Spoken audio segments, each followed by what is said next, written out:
મિત્રો, હું છું જાસ્મીન. મંગળ પ્રભાતના સવારના મહત્વના સમાચારોમાં આપનું સ્વાગત છે. મહેસાણા તાલુકાના લીછમુવાડા વિસ્તારમાં રહેતા અને મેવાડ ટોલનાકા ખાતે કોરિડોર મેનેજર તરીકે કોન્ટ્રાક્ટર તરીકે કામ કરતા પરેશજી ઠાકોર પર છબીલા હનુમાનજીના મંદિરમાં ધોકા વડે જીવલેણ હુમલો કરી ₹14,000ની લૂંટ ચલાવવામાં આવી છે. ટોલનાકાની જૂની અદાવત રાખીને કરાયેલા આ હુમલામાં 3 શખ્સ ₹2 લાખની કિંમતના 2 મોબાઈલ પણ તોડી નાખ્યા હતા. આ અંગે ઇજાગ્રસ્ત કોન્ટ્રાક્ટરે લાગણજ પોલીસ સ્ટેશનમાં ગુનો નોંધાવ્યો છે. મહેસાણાના ગોઝારિયા ગામે વાણિયાવાસમાં નાગરિક બેંક પાછળ આવેલા એક મકાનમાં ચાલતા હાઈટેક જુગારધામ પર લાગણજ પોલીસે દરોડો પાડ્યો છે. આ દરોડા દરમિયાન ગોઝારિયા ગામ પંચાયતના વોર્ડ નંબર 16ના સભ્ય પ્રફુલ્લ પટેલ સહિત 9 શખ્સને ₹1.71 લાખના મુદ્દામાલ સાથે ઝડપી લેવામાં આવ્યા છે. પંચાયત સભ્ય પ્રફુલ્લ પટેલ પોતે આર્થિક ફાયદા માટે બહારથી માણસો બોલાવી પ્લાસ્ટિકના કોઈન ઉપર જુગાર રમાડતો હોવાનો ખુલાસો. વિજાપુર તાલુકા કોટ ખાતે દેશના 80મા સ્વાતંત્ર્ય પર્વની ઉજવણી કરવામાં આવી હતી. આ પ્રસંગે પ્રિન્સિપાલ સિનિયર સિવિલ જજ ડીએ પટેલ અને ડીબી ચૌહાણે રાષ્ટ્રીય ધ્વજ ફરકાવી સલામી આપી છે. કોર્ટનો સ્ટાફ અને હોમગાર્ડ જવાનો પણ ઉપસ્થિત રહ્યા હતા. હોમગાર્ડ જવાનોએ શિસ્તબદ્ધ પરેડ યોજી રાષ્ટ્રીય ધ્વજને સલામી આપી હતી. સમગ્ર કાર્યક્રમ દેશભક્તિ અને રાષ્ટ્રપ્રેમની ભાવના સાથે યોજાયો હતો.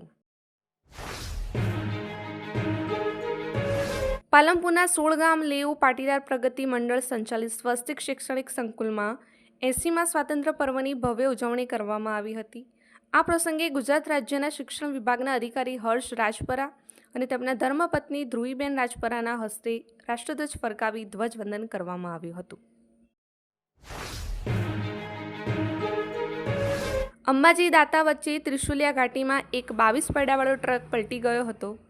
આ અકસ્માતમાં એક ગાયનું મોત થયું હતું, પરંતુ સદભાગ્યે કોઈ માનવ જાનહાનિ થઈ ન હતી. આ ટ્રકમાં રેલવેના પાટા નીચે મૂકવાના બ્લોક લઈ જવામાં આવી રહ્યા હતા. અકસ્માત બાદ આ બ્લોક એક ગાયને અથડાતા તેનું ઘટના સ્થળે મોત નીપજ્યું હતું. પ્રાથમિક અનુમાન મુજબ ટ્રક ચાલકે સ્ટીરિંગ પરનો કાબુ ગુમાવતા આ ઘટના બની હતી. જોકે કોરિયન ટેકનોલોજીથી બનેલી પ્રોટેક્શન વોલને કારણે મોટી જાનહાનિ ટળી હતી. આ વિસ્તારમાં લાગેલા સીસીટીવી કેમેરા તોડી નાખવામાં આવ્યા હોવાથી અકસ્માતનું ચોક્કસ કારણ જાણી શકાયું નથી. બનાસકાંઠા જિલ્લામાં પાથાવાડા પોલીસે રાજસ્થાનથી ગુજરાતમાં થતી દારૂની હેરાફેરી સામે મોટી કાર્યવાહી કરી છે. ગુંદરી પોલીસ ચેકપોસ્ટ પર વાહન ચેકિંગ દરમિયાન એક ટ્રેલરમાંથી ₹24.13 લાખનો ભારતીય બનાવટનો વિદેશી દારૂ અને બિયરનો જથ્થો ઝડપી પાડ્યો હતો. આ મામલે 2 શખ્સો સામે પ્રોહિબિશન એક્ટ હેઠળ કાર્યવાહી કરવામાં આવી છે. પોલીસ ટીમ ગુદરી ચેકપોસ્ટ પર વાહનોનું સઘન ચેકિંગ કરી રહી હતી. તે દરમિયાન રાજસ્થાનના મડાર તરફથી ગુજરાત તરફ આવી રહેલા ટ્રેલર નંબર RJ09 GB9310 પર શંકા જતા તેને અટકાવી તપાસ હાથ ધરવામાં આવી હતી. પશ્ચિમ રેલવેના રાજકોટ ડિવિઝન દ્વારા મુસાફરોની સગવડ અને વધુ સારી રેલ કનેક્ટિવિટી પૂરી પાડવાના હેતુથી એક અત્યંત મહત્વપૂર્ણ નિર્ણય લેવામાં આવ્યો છે.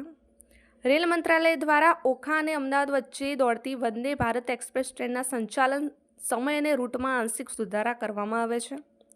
આ નવી વ્યવસ્થા હેઠળ ટ્રેન નંબર 22-9-26 અને 22-9-25 ઓખા અમદાવાદ ઓખા વંદે ભારત ટ્રેન હવે 17 ઓગસ્ટથી અમદાવાદ સ્ટેશનને બદલે સાબરમતી રેલવે સ્ટેશનથી સંચાલિત કરાશે. સાબરમતીથી સવારે 6:15 વાગે ઉપડશે.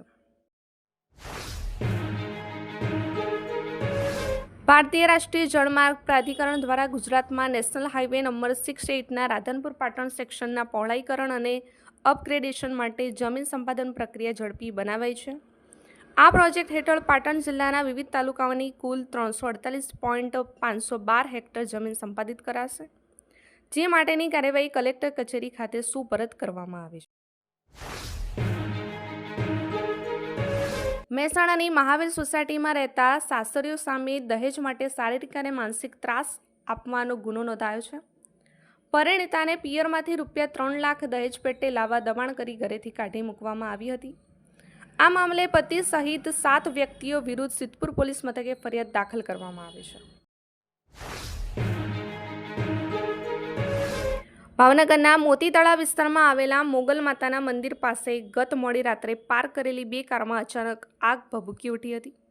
ઘટનાની જાણ થતાં ફાયર વિભાગની ટીમે તાત્કાલિક સ્થળ પર પહોંચી 10,000 લીટર પાણીનો છંટકાવ કરી આગ પર કાબૂ મેળવ્યો હતો. પ્રાથમિક તપાસમાં આગ લાગવાનું ચોક્કસ કારણ જાણી શકાયું નથી.